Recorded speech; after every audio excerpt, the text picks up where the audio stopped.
Hey guys, morning. It is the Canadian Fire Gal.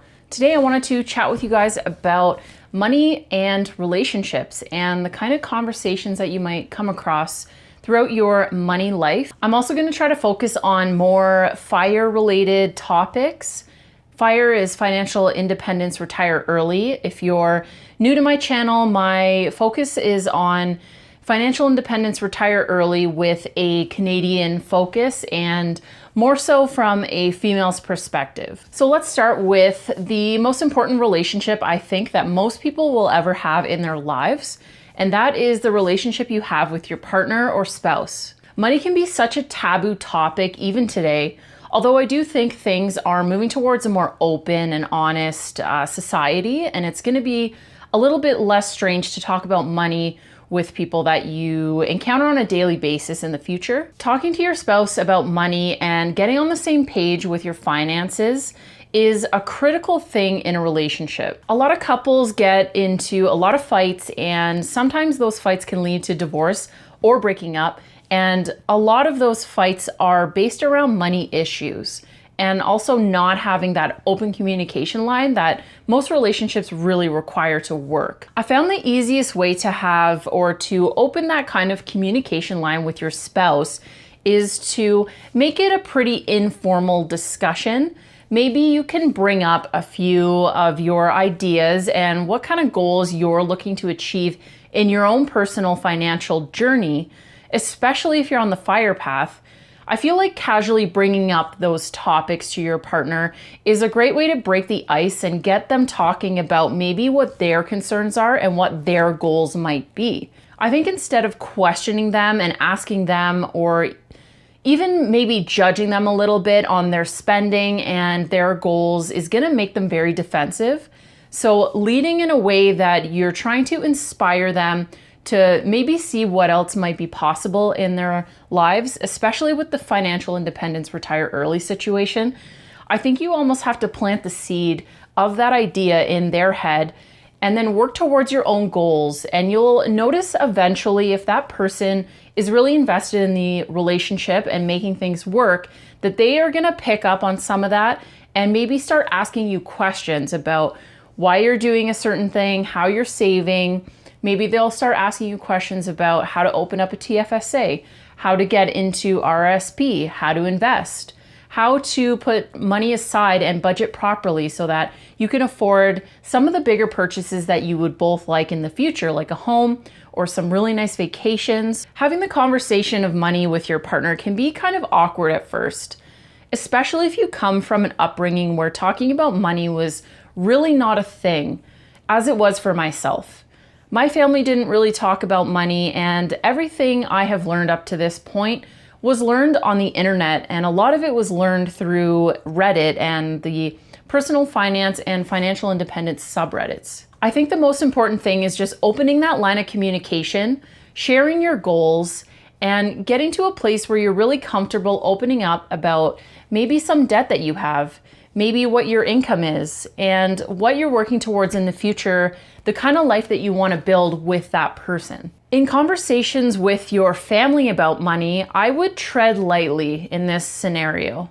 That's because I do feel like a lot of family members can feel very entitled to your money if you're on a path where you're accumulating wealth and saving up for an early retirement. I don't think that you need to keep things completely under wraps. For me personally, I do share a few things with my family, pretty much letting them know that I am financially secure and I have my shit together, essentially, so that they don't need to worry about putting money aside to maybe help me later down the road. I do get questions sometimes about if I need help, if there's any kind of expenses that I can't meet, that they would be happy to offer that assistance. I haven't needed that kind of assistance in my life thus far. I'm very lucky in that way.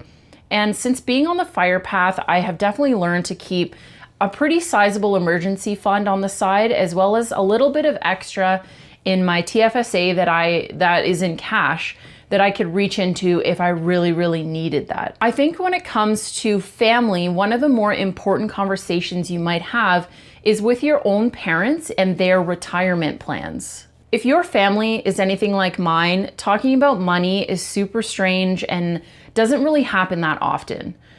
Because I'm on the fire path, I've really learned to talk to people about money, get them into a place where they're very comfortable sharing that kind of information with me, and then moving to a space where they feel it's okay to ask questions, even if they feel like they are dumb questions, which of course, there are never any dumb questions. So when having the conversation with your parents about their retirement plans, I do think this is very important because it could potentially affect you and your own personal fire path. In saying that, my parents, so honestly, I haven't had a very in-depth conversation with my own parents about retirement. I know that my mother is actually in quite a bit of debt, quite a bit of consumer debt, and has been off work for the last 2 years or so. So I have sort of planned in my own fire plan that at some point she would probably move in with me and sort of rent out like a basement area of my future home so that she can save money and potentially get a job that's a little bit easier for her to do. When it comes to my dad, he's made quite a bit of money, over $100,000 since as far back as I can remember. However, my parents are divorced, so I don't know my father's money situation that well. I know that he does very well for himself. He has a very large house on a very expensive piece of land. I would assume that he has quite a bit saved up at this point for retirement, but I really don't know. Having that conversation about money with your parents can be very, very awkward. I think it's actually more difficult to have that conversation with your parents than it is with anybody else, because they are your parents. You kind of feel like they know everything and that they've been through the motions of setting up their retirement and going through what RRSP matching is at work, looking into pensions, looking into all kinds of investment options for them. Having conversations with your extended family members about money, that is also a very touchy subject. I think it really, really depends on your relationship with your family, with your extended family, like brothers, sisters, cousins, uncles, nieces, nephews, all of that. Some families are very close and very open and super supportive of talking about money and financial issues and all of that. Know your audience for sure. I would definitely recommend not sharing your net worth or exactly how much money you make, because people can really, really feel entitled to that if they come to a situation where maybe they need a little bit of financial assistance and they could reach out and make things extremely awkward. Money makes people go absolutely insane, especially if they feel like you do not deserve what you have accumulated, even if you have worked for it and absolutely deserve everything that you've worked for. There are certain people in this world that like to spend frivolously, and they like to think that their actions and their consequences are not related, and they can do whatever they want and take advantage of people who are doing everything they can to be responsible. When it comes to net worth and your salary, I would really keep that bubble of people who know that information very small. So when it comes to talking to your coworkers about finances, this is an interesting scenario. I have spoken to more coworkers about my income than probably any other group of people in my life. That is because I am always very curious about what somebody in a similar position to me is making, and kind of get into the conversation about RRSPs and saving for retirement, because at work, everybody's in that same kind of RRSP or whatever kind of retirement plan your company has. Everybody is in that same plan. So people that have worked at that company for maybe a little bit longer than you have might know a lot more than you do about that plan and what benefits you could get. Or honestly, some people, some places I've worked at have been at the company for like 10 plus years and they're not even in the RSP program at all. So I've used that opportunity before to open that conversation up, kind of ask about the RSP program and see what coworkers say. And if the people that I speak with are not knowledgeable or aren't in it at all, I try to open that conversation up and kind of talk to them about what matching is and how much you can get, and how it's essentially free money, the match that you get from your employer.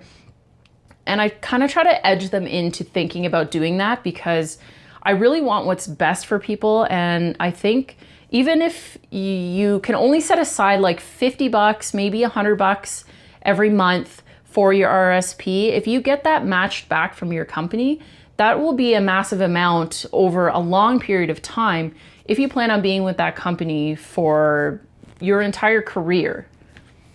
Conversations with friends about money, I think, can be a little bit more laid back, especially if you know that person very well. You might already have an idea of what kind of money they make and what their living situation is like. I guess that'd be the same with your family as well, but I think with friends, it's just a bit more of a casual relationship in terms of what you talk about and how casual those questions can be. I think it is a bit more of a safe space to open up to your friends about this kind of thing. I would say this with a word of caution though. Maybe before sharing your net worth and your salary and everything like that, I would just make sure that you are on a very similar page. You don't want to open up to a friend that potentially has a very low paying job or hasn't been working for a long time, or maybe is in school and doesn't really have a lot of knowledge about personal finance yet. I wouldn't dive right into talking about how much money you have in the bank and how much money you make, because it could cause a lot of awkward, I don't want to say jealousy, but just sort of an envious air where it almost feels like you're bragging to them about how much money you make and how much money you have. So I would avoid that type of interaction if you don't know for sure that those people or your friends are making maybe around the same as you and have similar goals. With any relationship, I really think it's important to get into a habit of asking questions that are not super invasive about someone's finances. I think asking them about their goals more so than anything else is huge, because once you open the door to them talking about what their goals are, what their long-term plans are, maybe what their long-term career goals are as well, they will open up about the money portion of that on their own. I haven't shared my net worth number or my salary with friends very frequently. It is something that I leave to sort of a place when I know for sure that that person is on a similar path to me and is in a similar salary bracket. I don't want to come off as a humble brag type of person. I more so am trying to find people that are on a similar path and just want to talk about money and how they can achieve their goals. A couple of key points I wanted to share with you guys as well. Other than knowing your audience, I really think there's nothing wrong with being private, especially when it comes to money, as it can be such a touchy subject for a lot of people. And I think that this goes without saying, but nobody really wants unsolicited advice. If your friends, your family, your significant other, or anybody else opens up to you about money, try not to be judgmental. There are a lot of different ways that people can go on their FIRE path or just a life path in general. There are people out there who are not interested in FIRE and they don't care that they don't save 50% of their salary every year. It's not a concern for them. They would rather spend their money on things they want now and go on lavish vacations and have very nice homes, very nice cars, have lots of children, maybe they have expensive hobbies, and there's absolutely nothing wrong with that. Something to keep in mind is to try and not be judgmental of any questions that you ever get or any conversations you have with people about money. Attacking somebody's financial goals or the way that they are doing things can come off as extremely hostile. And you don't want to damage a relationship by coming off as humble bragging or acting like you know more than everybody else just because you save a certain amount of your salary. And usually it's coming from a place of privilege. So don't act like it's the easiest thing in the world for people to save money, change their goals, get a better paying job, or just go after FIRE in general, because it comes with a massive degree of privilege. And in having these conversations, I think you should be more focused on listening and opening up the door to make these relationships grow and making those people feel safe to speak with you about money. And that way, when they do have questions down the road, if they are looking for advice on how to save for retirement, for upcoming expenses, or to just learn a little bit more about the personal finance world, you want to be the person that they come to with questions. You want to be a trusted advisor, and you don't want to be the person who is barking down at them and making them feel really shitty about the way that they are living their lives. Thank you guys so much for joining me today. I hope you have an awesome day. See ya.